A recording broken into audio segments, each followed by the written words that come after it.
मेरा नाम सौम्या है। मैं मुंबई के मशहूर डॉक्टर की बहन हूँ। मेरे माता पिता तो काफी सालों पहले ही गुजर चुके थे। मैं अपने भैया भाभी के साथ रहती थी। मेरे भैया एक डॉक्टर थे। वो अपने मरीज को वजन कम करने वाली दवाई देते थे। वो औरतें मेरे भैया से दवाई लेकर जाती और अगले ही दिन पतली हो जाती थी। मैं बहुत मोटी थी। मैं अपने भैया से जब भी उस दवाई को मांगती तो वो हर बार मुझे इनकार कर दिया करते थे। मेरे मोटे शरीर की वजह से मेरी शादी नहीं हो पा रही थी। जो कोई भी मुझे देखता था मेरा मोटापा देखकर रिश्ते से इनकार कर देता था। एक दिन मैं भेष बदलकर अपने भैया के क्लिनिक पर पहुंच गई थी और मोटापा खत्म करने की दवाई लेकर आ गई। जैसे ही मैंने दवाई खाई तो मेरे साथ कुछ ऐसा हुआ जिसे देखकर मेरे पैरों तले से जमीन निकल गई थी। मेरे माता पिता मुझे बचपन में ही छोड़कर चले गए थे। मेरे भैया भाभी बहुत अच्छे थे। मेरी एक बहन भी थी जो कि खूबसूरत, पतली और बिल्कुल मॉडल की तरह लगती थी। मैं बहुत इंटेलिजेंट थी और पढ़ी लिखी भी थी।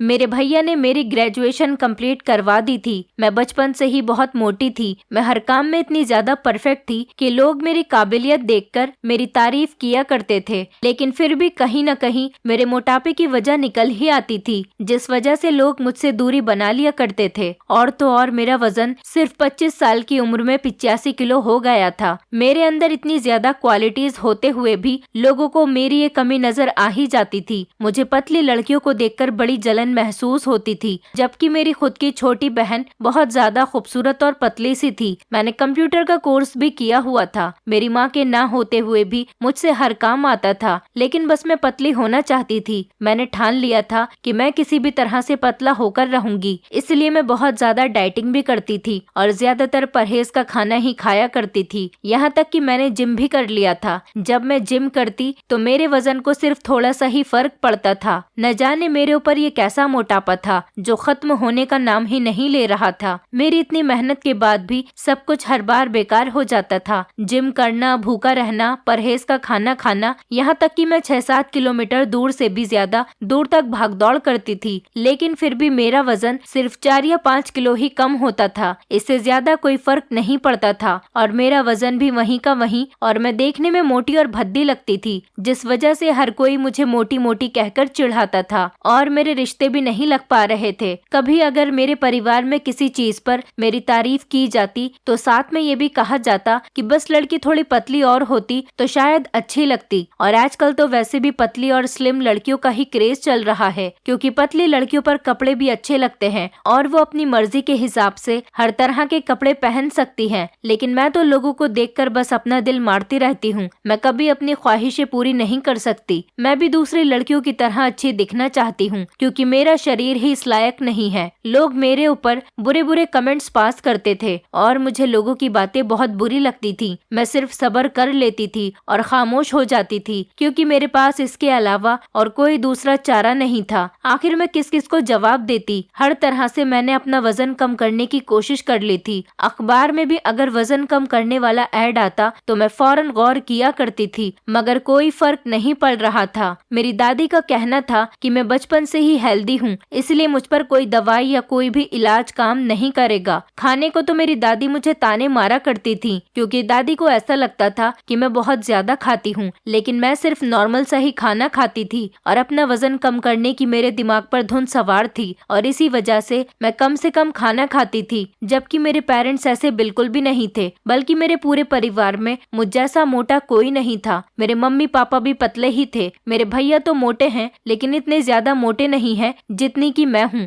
मेरी उम्र के हिसाब से मेरा वजन ज्यादा हो गया है। न जाने मैं किस पर चली गई थी या फिर मेरी किस्मत ही खराब है। पता नहीं मेरी किस्मत में आखिर क्या लिखा हुआ था। मेरी छोटी बहन बहुत खूबसूरत थी। वो मुझसे उम्र में 5 साल छोटी थी। हम दोनों बहनों में जमीन आसमान का फर्क था। हम दोनों बहनें एक ही स्कूल में पढ़ते थे, दोनों पढ़े भी एक ही कॉलेज में थे। लोग हमें देखते तो हम दोनों की बहुत मजाक बनाया करते थे। मेरी बहन को अपने पतले होने पर बहुत घमंड था। मैंने अपने भैया से बहुत मना किया था कि जिस कॉलेज में मेरी बहन का एडमिशन हो उसी कॉलेज में मुझे एडमिशन नहीं करवाना, क्योंकि मेरी बहन को देखकर लोग मुझ पर कमेंट पास किया करते थे। लेकिन फिर भी भैया ने हम दोनों का एक ही कॉलेज में एडमिशन करवा दिया था। भैया का कहना था कि मैं दो बहनों की जिम्मेदारी नहीं उठा सकता, क्योंकि भैया हम दोनों बहनों को एक साथ कॉलेज से घर लेकर आते थे और एक साथ ही छोड़ने जाते थे। मगर किस्मत को शायद ये बात भी मंजूर नहीं थी। मेरा और मेरी मेरी बहन का एडमिशन एक ही कॉलेज में हो गया था, तो अब मुझे कॉलेज में भी लोगों की बातें बर्दाश्त करनी थी।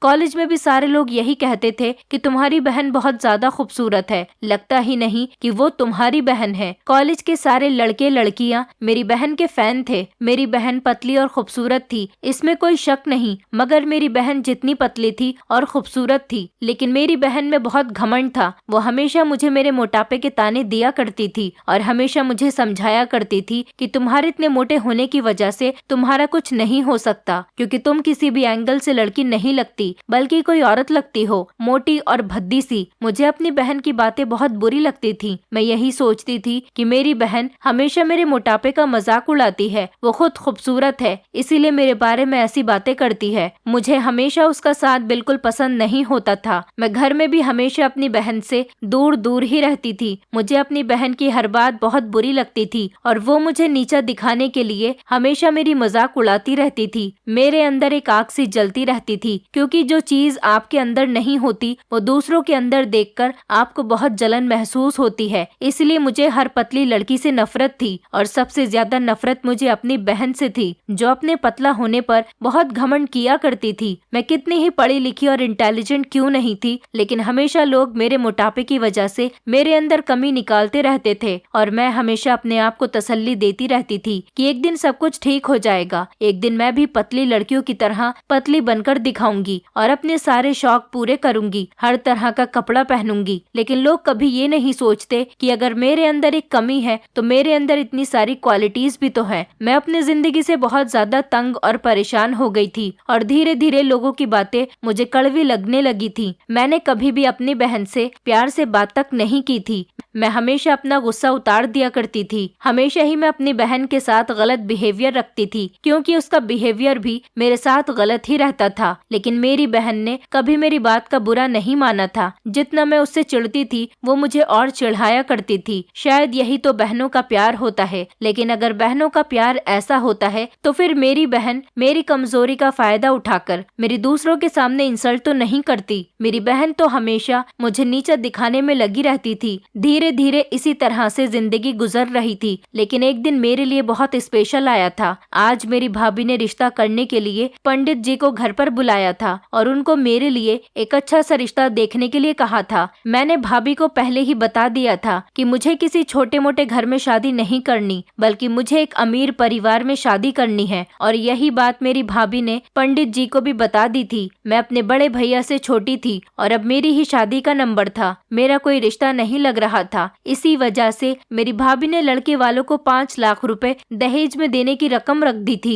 पंडित जी उनकी बातें समझकर चले गए थे और अब वो लड़के वालों को यही लालच देने वाले थे। इसी बहाने भाभी ने मुझसे कहा था कि अब तुम किसी भी तरह से जल्दी अपना वजन कम करने की कोशिश करो और अब तो जैसे तैसे करके पतली होकर ही दिखा दो, ताकि तुम्हारे लिए कोई अच्छा सा रिश्ता आ सके। भाभी का मतलब समझकर मैंने भी यही सोचा था कि ऐसा करना ही ठीक रहेगा। मुझे कुछ न कुछ करके अपना वजन कम करना ही होगा। इसलिए मुझे अपनी बहन से बनाकर भी रखनी थी, क्योंकि मेरी बहन भी इस काम में मेरा बहुत साथ दे सकती थी। हमारे पड़ोस में श्रद्धा भाभी रहा करती थी। वो अभी अभी ही हमारे पड़ोस में रहने के लिए आई थी। उनका हमारे घर पर आना जाना बहुत हो गया था, क्योंकि उनसे मेरी भाभी और दादी की बातचीत बहुत अच्छी रहती थी। श्रद्धा भाभी के परिवार में उनके पति और उनका एक जवान बेटा था। मैंने आज शाम ही उनके घर पर जाने के बारे में सोचा था। फिर शाम को मैं श्रद्धा आंटी के घर चली गई थी, क्योंकि उनका जवान बेटा बहुत ज्यादा स्मार्ट था और वो अपने बेटे के लिए रिश्ता देख रही थी। मुझे अपने पास देखकर श्रद्धा आंटी को बहुत खुशी हुई थी, क्योंकि उन्हें मेरा बिहेवियर बहुत पसंद आया था। मैंने सोचा था कि बस जिस तरह से श्रद्धा आंटी को मेरा बिहेवियर पसंद आया है, इस तरह से उनको मैं भी उनके बेटे के लिए पसंद आ जाऊं। उनका बेटा मेरे मुकाबले बहुत ज्यादा स्मार्ट और हैंडसम था, जबकि मैं तो बहुत मोटी और भद्दी सी दिखती थी। भाभी ने मुझसे कहा था कि अगर मैंने श्रद्धा आंटी के बेटे को इम्प्रेस कर लिया तो मेरी लाइफ बन जाएगी, क्योंकि श्रद्धा आंटी का लड़का हमारे मोहल्ले का सबसे खूबसूरत लड़का था। इसलिए भाभी के कहने पर मुझे यहाँ पर आना पड़ा था। मैंने श्रद्धा आंटी से अच्छे रिलेशन बना लिए थे और उनके घर जल्दी जल्दी आना जाना शुरू कर दिया था। मैंने श्रद्धा आंटी के बेटे को इम्प्रेस करने की बहुत कोशिश की, लेकिन ना तो बेटा इम्प्रेस हुआ और ना ही माँ। मेरी ये कोशिश भी बेकार हो गई थी। मैंने फिर उसके बाद जिम जाना शुरू कर दिया ताकि मैं पतली हो सकूं। मुझे जिम जाते हुए लगभग 5 महीने होने वाले थे। मुझे पता चला कि हमारे हमारे घर रिश्ते वाले आने वाले हैं। और फिर रिश्ते वाले हमारे घर ही आ गए थे। मैंने लड़के वालों के आने से पहले खुद को पतला करने के लिए काफी कुछ किया था। लगभग 2 दिन से तो मैं भूखी थी, कुछ खाया भी नहीं था और कपड़े भी इस तरह के पहने थे जिसमें मैं पतली लग सकूं, और सब कुछ अच्छे से सेट कर लिया था। आज मुझे पूरा यकीन था, ताकि मुझ में कोई कमी न रहे, कि लड़के वाले मुझे पसंद करके ही जाएंगे। लड़के वाले आ गए थे और मेरी भाभी ने मेरी बहन शिवानी को भी बुला लिया था, ताकि शिवानी मेरा अच्छा सा मेकअप कर देती, और उसने ऐसा ही किया था। शिवानी ने मेरा बहुत अच्छा मेकअप किया था और मुझे पहनने के लिए एक बॉडी शेपर भी दिया था, जिससे मेरा पेट अंदर हो सके और मैं कुछ पतली लग सकूं। अपनी तरफ से शिवानी ने मेरे लिए काफी मेहनत की थी और फिर उसने लड़के वालों के लिए नाश्ता भी बनाया था। उसके बाद शिवानी लड़के वालों के सामने चाय लेकर आ गई थी, और यही वो गलती थी जो उसे नहीं करनी चाहिए थी। जब चाय लेकर शिवानी आई तो उन लोगों ने मेरे बजाय शिवानी को पसंद कर लिया था, जबकि शिवानी तो नॉर्मल से कपड़े पहने हुई थी और उसका मेकअप भी नहीं हुआ था, और मैंने मेकअप किया हुआ था और अच्छे कपड़े पहने हुए थी। फिर भी उन लोगों ने मुझे रिजेक्ट कर दिया था। वो लोग भाभी से मेरे बजाय शिवानी का रिश्ता करने के लिए तैयार हो गए थे, लेकिन इस पर भाभी ने लड़के वालों को बहुत ज्यादा बातें सुनाई और कहने लगी कि पहले हम बड़ी बहन की शादी करेंगे, उसके बाद छोटी बहन के बारे में सोचेंगे। भाभी ने उनकी इंसल्ट करके उन लोगों को घर से निकाल दिया था। ये लगभग मेरा 10वां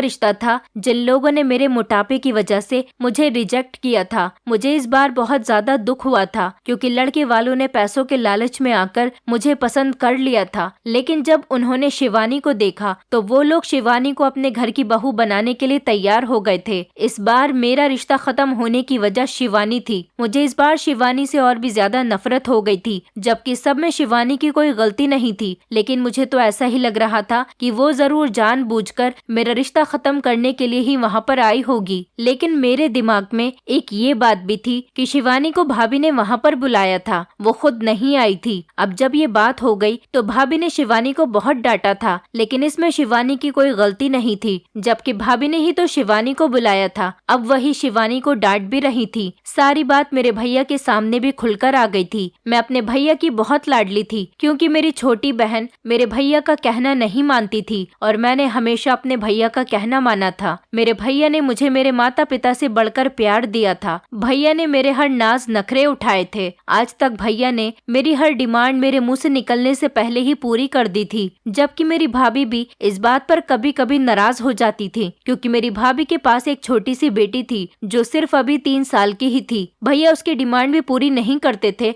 जितनी जल्दी मेरी ख्वाहिशों को पूरी कर देते थे। भैया भाभी से हमेशा यही कहते थे कि मैं अपनी बहन सौम्या से बहुत प्यार करता हूँ। मुझे पता है मेरी बहन सौम्या अपने मोटापे की वजह से बहुत परेशान रहती है, इसलिए मैं अपनी बहन की ख्वाहिश को पूरा करना चाहता हूँ और उसकी शादी अच्छे परिवार में करना चाहता हूँ, ताकि मेरी बहन का घर अच्छी जगह बस सके। मगर अब जब मेरी शादी नहीं हो पा रही थी तो मेरे भैया भी परेशान रहने लगे थे। लेकिन मेरे सपने तो बहुत ऊंचे थे कि मेरी शादी किसी अच्छे परिवार में हो और मेरा पति हैंडसम हो। अब मेरा ये रिश्ता खत्म हुए भी काफी दिन गुजर गए थे, लेकिन अभी तक हमारे घर पर कोई दूसरा रिश्ता नहीं आया था। वो रिश्ते वाली बात तो अब पुरानी हो गई थी। मुझे लगा था कि सब लोग उस बात को भूल गए होंगे, लेकिन ये सिर्फ अभी मेरी सोच ही थी। हमारे पड़ोस में ही एक लड़की की शादी थी। मैं शादी में नहीं जाना चाहती थी, लेकिन इसकी वजह मुझे लोगों के ताने लगते, सिर्फ यही थी। अब जब भैया ने मुझसे ज्यादा जिद की तो मैं जाने के लिए तैयार हो गई थी। तो फिर मैं भी शादी में जाने के लिए तैयार हो गई थी, लेकिन मेरा शादी में जाने के लिए अभी भी मन नहीं कर रहा था, क्योंकि मेरे अंदर लोगों की बातें सुनने की और हिम्मत नहीं थी। मगर फिर भैया के कहने पर मुझे जाना ही पड़ा था। भाभी ने कहा कि तुम भी मेरे साथ चलो, इसी बहाने तुम मेरी बेटी को संभाल लेना, और कहने लगी कि यही तो मौका होता है जब लोग लड़कियों को पसंद करते हैं और उनके रिश्ते आते हैं, क्या पता तुम्हारा भी रिश्ता आ जाए। बस यही लालच मेरे दिमाग में आ गया था और फिर मैं शादी में जाने के लिए तैयार हो गई थी। मगर वहाँ जाकर मुझे पता चला था कि मैंने बहुत बड़ी गलती की है। मुझे शादी में नहीं आना चाहिए था। उसकी सबसे बड़ी वजह मेरा वही रिश्ता था जिन्होंने शिवानी की वजह से मुझे इनकार किया था। मोहल्ले में सब लोगों को ये बात पता चल गई थी कि मेरा रिश्ता मेरी बहन की वजह से ही खत्म हो गया था। मोहल्ले में सब लोगों को ये बात पता चल गई थी कि मेरा रिश्ता मेरी बहन की वजह से ही खत्म हो गया था। यकीनन उन लोगों ने मेरे बजाय मेरी बहन को पसंद कर लिया होगा, तभी तो ये रिश्ता खत्म हो गया। ये लोगों के ताने मेरे लिए कोई नए नहीं थे, बल्कि मैं लोगों के ताने सुन सुनकर तंग आ गई थी। मैं भैया भाभी को बिना बताए ही इस शादी में से सीधा घर आ गई थी। भैया भाभी और शिवानी तो वहीं पर रह गए थे।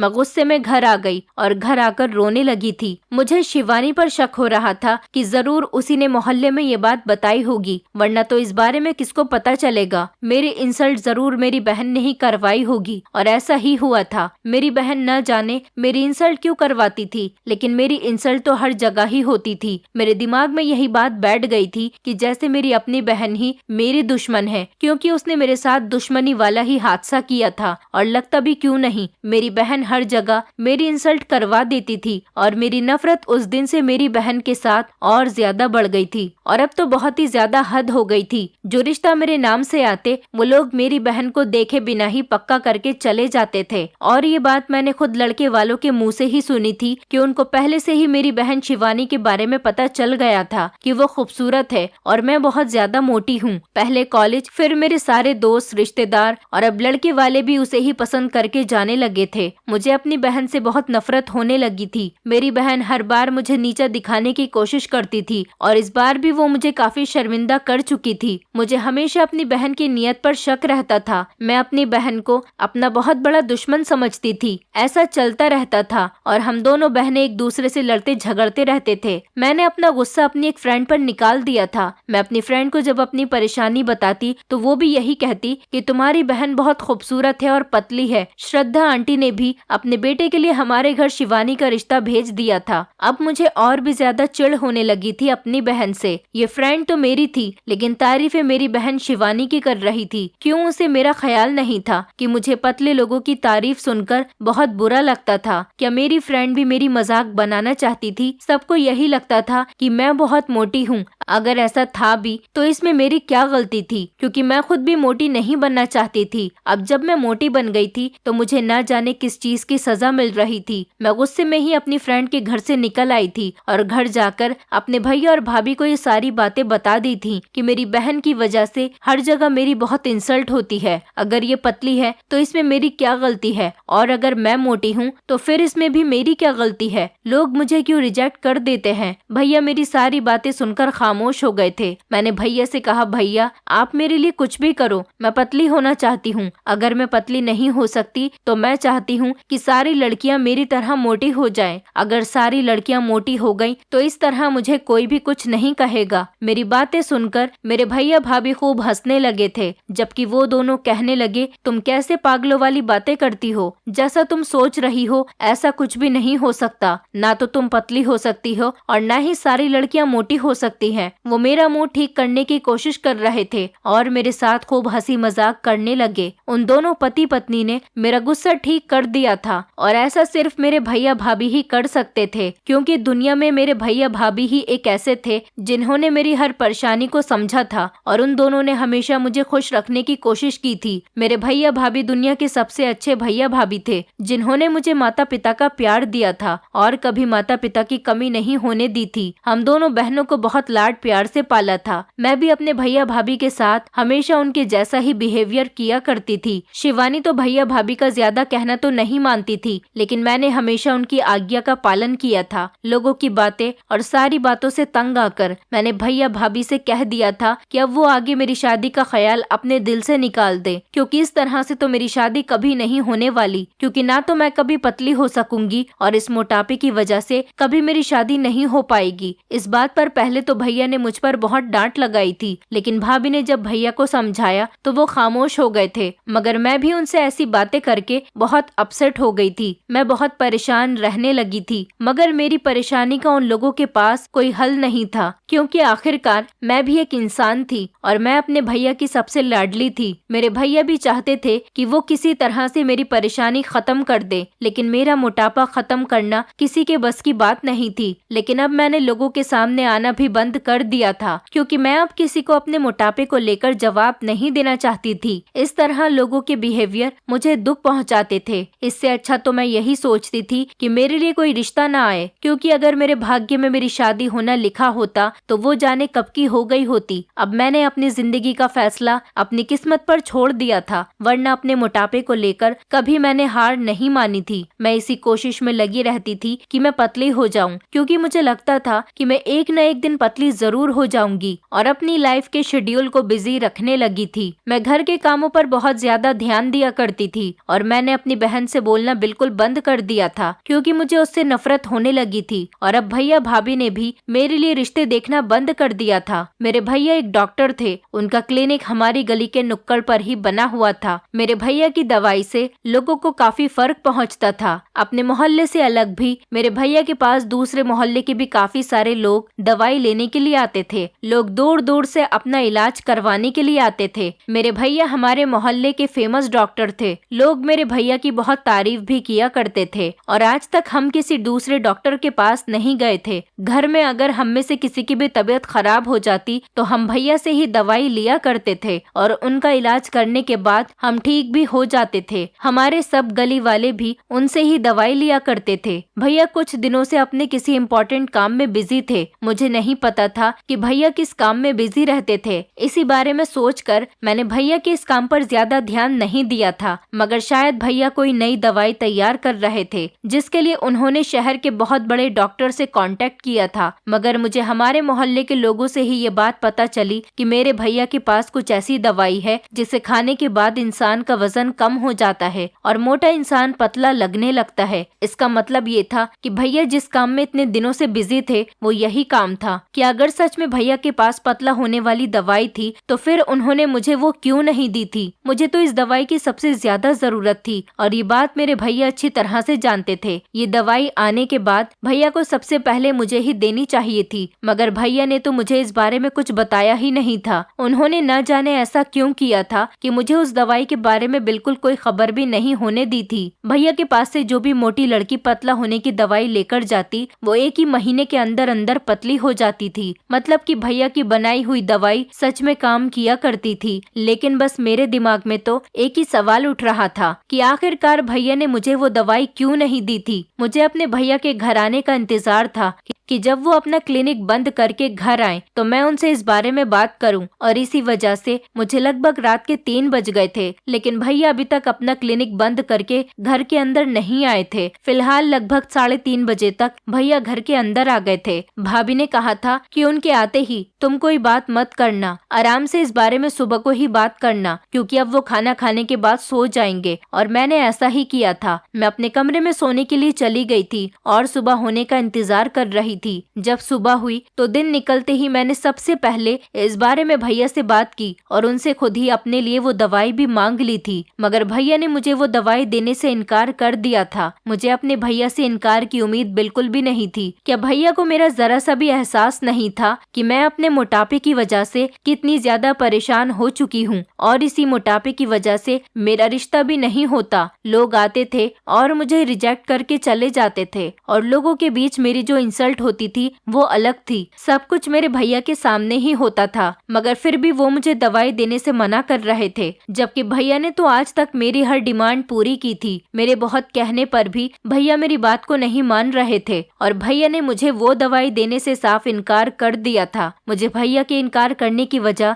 बिल्कुल भी समझ नहीं आई थी। आखिर वो मुझे दवाई दे देते तो उनका क्या बिगड़ जाता। ये क्या हो रहा था, मेरी तो कुछ भी समझ में नहीं आ रहा था। भाभी ने मुझे इशारा करके चुप करवा दिया था और इसीलिए मैंने भैया से ज्यादा बहस नहीं की थी और उठकर खामोशी से गुस्से में छत पर आ गई थी। मुझे बहुत ज्यादा गुस्सा आ रहा था। आखिरकार मेरे भैया को मेरी हर परेशानी के बारे में पता था, फिर भी वो मेरे साथ ऐसा कैसे कर सकते थे। वो तो मेरी हर डिमांड को पूरा किया करते थे और आज जब मुझे जिस चीज की जरूरत है वो मेरे भैया के पास मौजूद है, फिर भी वो मुझसे उस चीज को देने के लिए इनकार कर रहे हैं। जब से मुझे ये पता था कि 1 महीने के अंदर अंदर ये दवाई मोटे इंसान को पतला कर देती है तो मुझे इस दवाई को इस्तेमाल करने की और भी ज्यादा जल्दी हो रही थी। इसके अलावा मेरे पास और कोई दूसरा रास्ता भी नहीं था, इसलिए मैं भी हार मानकर नहीं बैठने वाली थी। वैसे तो मैं अच्छी थी, अगर मेरे अंदर ये मोटापा भी खत्म हो जाता तो मेरी जिंदगी की सारी परेशानियां खत्म हो जाती। फिर मुझे पतला देखकर लोग मेरे आगे पीछे घूमते। बस यही सब कुछ सोच सोच कर मैं उस दवाई को लेने के लिए प्लानिंग कर रही थी कि आखिर किस तरह से भैया से वो दवाई हासिल की जाए। सोचो अगर मैं पतली हो गई तो सबकी आंखें मुझे देखकर फटी की फटी रह जाएंगी। सब लोग मेरे आगे पीछे होंगे क्योंकि मुझे लगता था कि मेरे अंदर इस मोटापे के बाद कोई दूसरी कमी नहीं है। बस एक मेरा शरीर बहुत मोटा था,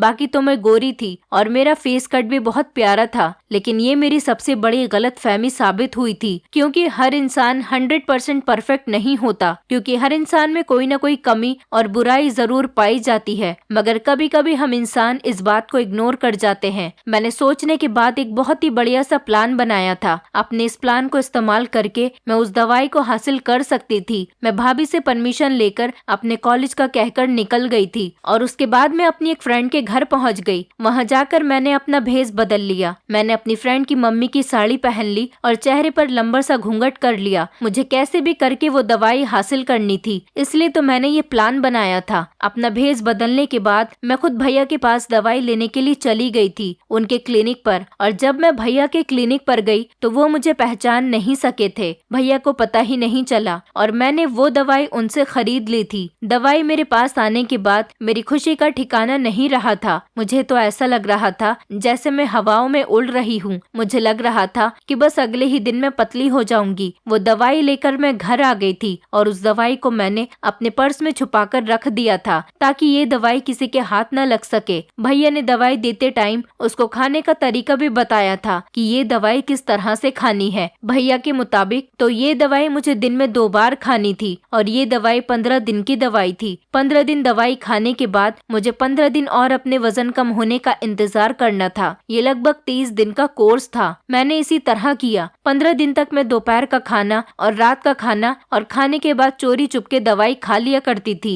अब मुझे पूरे 30 दिन होने का इंतजार था ताकि मैं पतली हो जाती तो अपने सारे सपने पूरे कर पाती। मैंने सोचा था कि जैसे ही मैं पतली हो गई फौरन ही मैं अपनी सारी फ्रेंड्स को पार्टी दूंगी। जब मेरी 15 दिन की दवाई खत्म हो गई तो मैंने और 15 दिन अपने पतले होने का इंतजार किया। दवाई खाते हुए मुझे बड़ा अजीब सा एहसास होता था और मैं भैया के सामने भी नहीं आती थी, यही सोचकर कि कहीं भैया को शक न हो जाए। मैंने उनसे दवाई ली है। जब मेरे 15 दिन कंप्लीट हो गए तो मैंने अपने अंदर काफी असर महसूस किया था। काफी नहीं बल्कि बहुत असर महसूस किया था। मुझे खुद को देखकर यकीन नहीं हो रहा था कि ये मैं ही हूँ। अब वक्त आ गया था कि मुझे सबको बताना था कि मैं किसी से कम नहीं हूँ। पतले होने के बाद मैं इतनी ज्यादा खूबसूरत लग रही थी कि इतनी ज्यादा खूबसूरत तो मेरी बहन शिवानी भी नहीं थी। अब मैं सच में पतली हो गई थी। मेरा वजन लगभग 50 किलो हो गया था, जबकि इससे पहले मेरा वजन 85 किलो था। मुझे यकीन नहीं हो रहा था कि 1 महीने के अंदर अंदर मेरा इतना ज्यादा वजन कम हो सकता है। अपने आप को देखकर मुझे बहुत खुशी महसूस हो रही थी। अब वक्त था कि मुझे कमरे से बाहर निकलना था, क्योंकि पूरे 1 महीने तक मैं कमरे के अंदर ही सारे काम किया करती थी और कमरे से ज्यादातर बाहर निकलने पर परहेज किया करती थी। मैंने अपना फेवरेट जीन्स टॉप निकाला और पहन लिया, क्योंकि मुझे जीन्स टॉप बहुत पसंद था। मैं बहुत ज्यादा मोटी थी, इसलिए जीन्स टॉप ना तो मुझ पर अच्छा लगता था और ना ही मुझे आता था। इसलिए मैंने अपने इस जीन्स टॉप को आज पहनकर देखा तो मेरे शरीर पर जीन्स टॉप अच्छी तरह से चढ़ गया था और मुझे खुद को जीन्स टॉप में देखकर बहुत खुशी महसूस हो रही थी। मैं जीन्स टॉप में बहुत स्मार्ट लग रही थी, बल्कि किसी मॉडल की तरह लग रही थी। काफी देर तक मैं खुद को शीशे के सामने देखती रही थी और मुझे यकीन नहीं आ रहा था कि ये मैं ही हूँ। उसके बाद जब भाभी कमरे में आई और उन्होंने मुझे जीन्स टॉप में देखा तो वो भी हैरान रह गई थी। अब ये भी था कि भैया मुझे देखकर पहचान जाएंगे, क्योंकि मैं लगभग 1 महीने तक भैया के सामने नहीं आ रही थी। मैंने इस बात की ज्यादा फिक्र नहीं की, क्योंकि अगर भैया भी मुझे पतला देखते तो वो भी बहुत खुश हो जाते। मैंने कोई गलती तो नहीं की थी और वैसे भी जब भैया मुझे इस तरह से खुश और पतला देखेंगे तो वो भी बहुत खुश हो जाएंगे, क्योंकि मेरे भैया हमेशा मेरी खुशी में ही खुश हो जाते थे। मैंने जीन्स टॉप तो पहना हुआ ही था और अच्छे से थोड़ा बहुत मेकअप भी कर लिया था, जिससे मैं और भी ज्यादा सुंदर लग रही थी। उसके बाद मैं अपने कमरे से बाहर निकल गई। बाहर जाकर देखा तो भैया और भाभी आपस में बैठे हुए बातें कर रहे थे। भाभी भैया को जाकर मेरे बारे में पहले ही सब कुछ बता चुकी थी, लेकिन जब भैया ने अपनी आंखों से मुझे देखा तो वो घबराकर बैठे से खड़े हो गए थे। मतलब उनको भाभी की बात पर यकीन हो गया था और मेरा शरीर देखकर वो हैरान रह गए थे और वो ये बात भी समझ गए थे कि मैंने उनकी बनाई हुई दवाई को इस्तेमाल कर लिया था। भैया के चेहरे पर मुझे एक अजीब सा डर महसूस हो रहा था, जो आज से पहले मैंने कभी नहीं देखा था। उसके बाद भैया ने डरते डरते मुझसे पूछा, सौम्या, क्या तुमने मेरी दवाई अपने ऊपर इस्तेमाल की है? एक बार तो मैंने सोचा कि भैया से झूठ बोल देती हूँ, लेकिन फिर मैंने यही सोचा कि एक न एक दिन भैया को इस बारे में जरूर पता चल जाएगा। यही सोचकर मैंने भैया से कह दिया कि ये आपकी ही दवाई का असर है, जिस पर भैया को बहुत गुस्सा आ गया था और वो अचानक सोफे पर बैठ गए थे। ऐसा लग रहा था जैसे वो बहुत ज्यादा टेंशन में है। मुझे समझ में नहीं आ रहा था कि भैया इस तरह से क्यों रिएक्ट कर रहे हैं। आखिरकार मैंने पतला होने की दवाई ही तो खाई थी और वो भी कोई ऐसी वैसी नहीं थी, जबकि काफी सारी लड़कियां और औरतें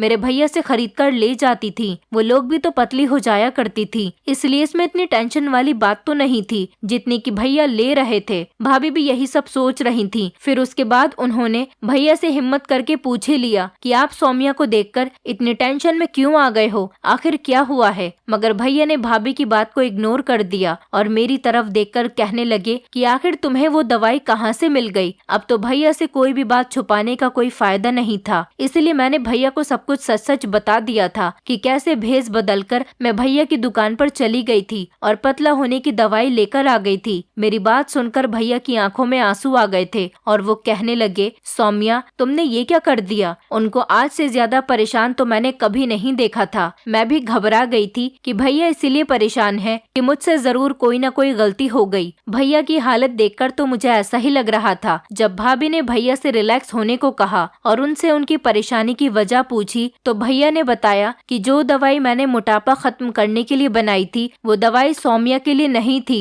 बस यही बताकर भैया घर से बाहर चले गए थे और उनके पीछे मैं और भाभी यही सोचते रह गए थे कि आखिर भैया के कहने का क्या मतलब था। सारा दिन भैया का इंतजार करते करते गुजर गया था और भैया सारा दिन घर वापस नहीं आए थे और अब तो रात होने वाली थी, मगर भैया का अभी तक कोई पता नहीं था कि वो कहाँ गए थे। आखिरकार रात के 12:30 बजे भैया घर के अंदर आ गए थे। उसके बाद भाभी ने भैया के पास जाकर उनसे पूछा कि आखिरकार आप इतने टाइम तक कहाँ थे और सारा दिन घर वापस क्यों नहीं आए थे, जबकि आज तो भैया अपने क्लिनिक पर भी नहीं बैठे थे। फिर भैया अपना क्लिनिक छोड़कर कहाँ चले गए थे। भैया भाभी की बात को इग्नोर करते हुए सीधा अपने कमरे की तरफ चले गए थे। भाभी भी भैया के पीछे पीछे उनके कमरे में चली गई थी और भैया से उनकी परेशानी की वजह पूछने लगी थी। इतनी मामूली सी बात पर भैया इतनी ज्यादा परेशान क्यों हो रहे थे। आखिरकार मैं पतली तो हो ही गई थी, अगर मैंने वो दवाई खा भी ली थी तो इसमें कौन सी बड़ी बात थी। न जाने भैया इतनी छोटी सी बात को लेकर परेशान क्यों हो रहे थे। उसके बाद भैया ने भाभी को बताया कि ये कोई छोटी बात नहीं जितनी कि उनको लग रही थी। बात बहुत ज्यादा बड़ी थी क्योंकि वो कोई आम दवाई नहीं थी। वो दवाई भैया ने हर औरत के लिए नहीं बल्कि कुछ ही औरतों और लड़कियों के लिए बनाई थी। भैया से मेरा इस तरह से उदास होना नहीं देखा जाता था। भैया से मेरी परेशानी नहीं देखी जाती थी। वो अपना एक्सपेरिमेंट करने के बाद मुझे ये दवाई खुद गिफ्ट करना चाहते थे, लेकिन अभी इस दवाई को लेने का सही टाइम नहीं था। मुझे अपने मोटापे की वजह से जो लोगों से बातें सुनने को मिलती थी और फिर इस पर जो मैं बहुत ज्यादा उदास हो जाती थी, तो मेरे भैया से ये सब कुछ देखा नहीं जाता था। वो अपनी बहन की इस कमी को पूरा करना चाहते थे और इसी चीज पर एक्सपेरिमेंट कर रहे थे, इसलिए उन्होंने एक बड़े डॉक्टर से कंसल्ट किया था। दवाइयों की बड़ी बड़ी कंपनी से वो दवाइयाँ मंगवाई थी, इसलिए वो दवाई उन्होंने अपने पास रखी थी ताकि वो बाकी औरतों पर एक्सपेरिमेंट कर सके और जब उन औरतों पर रिजल्ट अच्छा आए तब वो मुझे ये दवाई दे। लेकिन भैया की ये दवाई असरदार नहीं थी, क्योंकि जो भी औरत या लड़की इस दवाई को खरीद कर लेकर जाती वो सिर्फ 2 महीने तक ही पतली रह पाती थी। उसके बाद धीरे धीरे उसका वजन जैसा पहले था वैसा ही हो जाता था। अब जबकि मैंने खुद ही उस दवाई को खा लिया था तो इसका असर क्या होगा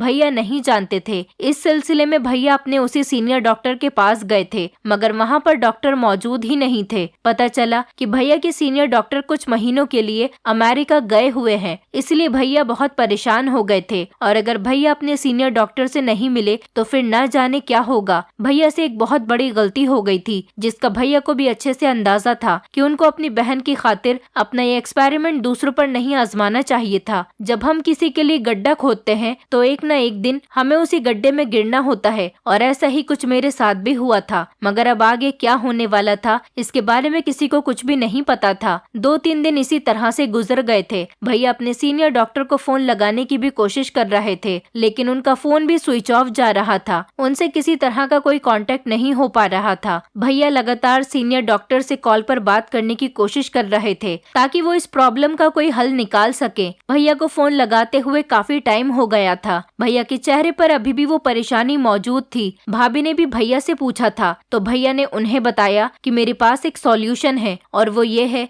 कि इन सब दवाइयों को उठाकर फेंक दिया जाए, तभी इनका असर खत्म हो सकता है। सारी दवाइयाँ तो भैया के क्लिनिक में मौजूद थी, क्योंकि अब भैया यही चाहते थे कि वो दूसरों को भी ये दवाई ना बेचें ताकि ताकि उनकी बहन की तरह कुछ दिन की खुशियाँ उन औरतों को भी नसीब हों। लेकिन ये सिर्फ कुछ दिन की ही खुशियाँ होती थी। उसके बाद जब औरतें इतना पैसा खर्च करने के बावजूद भी दोबारा से मोटी हो जाती तो उनको बहुत बुरा लगता था और उनका बहुत ज्यादा दिल दुखता था। और फिर भैया ने जिस वजह से ये दवाई मंगवाई थी उनका ये मकसद पूरा नहीं हुआ था, क्योंकि भैया चाहते थे कि जो इस दवाई को खा ले उसका मोटापा हमेशा हमेशा के लिए ही खत्म हो जाए। लेकिन ऐसा कुछ नहीं था और अब हम लोग इस मकसद को पूरा करना भी नहीं चाहते थे। इसलिए मैं फौरन भैया के क्लिनिक पर गई और सारी दवाई उठाकर घर ले आई थी और अब भैया से कह दिया था कि आप जो चाहें इस दवाई के साथ कर लो। भैया ने वो सारी दवाई लेकर एक बॉक्स में बंद करके कूड़े वालों को दे दी थी और हर दवाई के रैपर से उसके नाम को मिटा दिया था ताकि इस दवाई को कोई इस्तेमाल न कर सके। अब भैया के पास कोई भी औरत या लड़की मोटापा खत्म करने की दवाई लेने आती तो भैया उससे इनकार कर देते। दिन इसी तरह से गुजर रहे थे और देखते ही देखते मेरे 2 महीने पूरे हो गए थे। मेरा वजन भी अपनी जगह पर आ गया था। मैं पहले जैसी मोटी हो गई थी, मगर अब क्या किया जा सकता था। मैं इस दुख की वजह से काफी दिनों तक घर से बाहर नहीं निकली थी। मेरी फ्रेंड्स के भी कॉल आए थे जिनसे मैंने पार्टी के लिए कहा था, लेकिन अब मुझे किसी से कोई बात नहीं करनी थी और न ही मैंने अपनी फ्रेंड्स को इस बारे में कुछ बताया था। आखिरकार मैं उनको क्या बताती कि मेरे साथ ये सब कुछ हुआ था। ये सब सुनकर तो मेरी फ्रेंड्स मेरा और भी ज्यादा मजाक बनाती। मेरे भैया को भी इस बारे में अच्छे से पता था। उनको लगता था कि शायद इस सब में उनका ही कसूर है और उनको ये भी लग रहा था कि मैं भैया से नाराज हूँ, लेकिन ऐसा कुछ भी नहीं था। इस हादसे के बाद में मेरी भैया से कोई बातचीत नहीं हुई थी क्योंकि मैं अपने कमरे में बंद थी और उन्होंने भी आकर मुझसे कोई बात नहीं की थी। धीरे धीरे दिन इसी तरह से गुजरते चले जा रहे थे। फिर एक दिन भैया मेरे कमरे में मुझसे बात करने के लिए आए थे। शिवानी ने भी मुझसे बात करने की बहुत कोशिश की थी, लेकिन शिवानी पर तो मुझे बहुत ज्यादा गुस्सा आ रहा था, इसलिए मेरी उससे बातचीत पूरी तरह से बंद हो गई थी। भैया को लगता था कि मैं भैया से नाराज हूँ, इसलिए उन्होंने अपनी बात करना शुरू किया। वो कहने लगे कि सौम्या, मैंने तुम्हारे साथ जैसा भी किया उसके लिए मुझे माफ कर दो, लेकिन मेरा मकसद ये नहीं था कि मैं तुम्हें नुकसान पहुंचा सकूं। भैया तो बस मेरी खुशी की खातिर ये सब कुछ कर रहे थे, इसलिए उन्होंने ऐसा कदम उठाया था जो कि बहुत गलत था। इस बात को अच्छी तरह से जानते थे कि ये काम गलत है, लेकिन उन्होंने फिर भी मेरी खुशी के लिए इस दवाई का एक्सपेरिमेंट किया। भैया ने भी मेरा मोटापा खत्म करने की हर तरह से कोशिश की थी। भैया ने कहा कि मैं मानता हूँ मैंने गलत चीज का सहारा लिया, मुझे ऐसा नहीं करना चाहिए था। भैया मेरे सामने बहुत शर्मिंदा हो रहे थे। वो अपने किए पर बहुत ज्यादा शर्मिंदा थे। मैं जानती थी कि मेरे भैया जो भी करते हैं सिर्फ और सिर्फ हम बहनों की खुशी के लिए ही करते हैं, और आज मुझे इस बात पर सच में यकीन हो गया था कि भैया हम दोनों बहनों से बहुत ज्यादा प्यार करते हैं। मेरी खातिर भैया ने गलत कदम उठा लिया था। उन्होंने अपनी सालों पुरानी मेहनत और इज्जत को मेरी खातिर दांव पर लगा दिया था और अपने डॉक्टर होने का गलत इस्तेमाल किया। इस सब में अगर कोई गलत था तो वो भैया नहीं बल्कि मैं थी। मैंने अपने मोटापे को हर तरह से खत्म करने की कोशिश की थी, जबकि मेरा पतला होना नामुमकिन था। हर इंसान अपने अंदर कोई ना कोई कमी लेकर आता है। शायद मेरी कमी मेरा मोटापा ही था। जैसे कि मैंने अपनी अक्लमंदी के साथ अपने मोटापे को खत्म करना चाहती थी और मैंने अपने आप को स्लिम और स्मार्ट बनाने के चक्कर में और अपनी एक कमी को दूर करने के लिए उस दवाई का इस्तेमाल किया था। मैं बिल्कुल परफेक्ट बनना चाहती थी और यही मेरी सबसे बड़ी गलती थी। मेरा मोटापा मेरे अंदर कोई कमी नहीं थी, बल्कि मेरी सोच ही मेरे लिए बहुत बड़ी कमी साबित हुई थी। मेरा स्लिम और स्मार्ट बनने का शौक मेरे लिए सबसे बड़ी कमी थी, जबकि हमें अपने बारे में सिर्फ इतना ही परफेक्ट बनना चाहिए जितना हो सके और अपने ऊपर बिल्कुल भी घमंड नहीं करना चाहिए। मैं इतनी कॉन्फिडेंट इसलिए हुई थी क्योंकि मैं लोगों की बातों से तंग आ गई थी। दवाई खाना मेरे लिए एक मजबूरी बन गया था, मगर देर से ही सही मुझे ये बात समझ आ गई थी। अब जैसा भी था जो भी था, मैंने अपनी कमी को एक्सेप्ट कर लिया था। जैसा भी होता है अच्छे के लिए ही होता है। शायद मैं कभी पतली नहीं हो सकती, इसलिए उस दवाई का असर धीरे धीरे मुझ पर से खत्म हो गया था। इंसान कैसा भी हो, उसकी शक्ल सूरत, उसका शरीर पतला मोटा जैसा भी हो,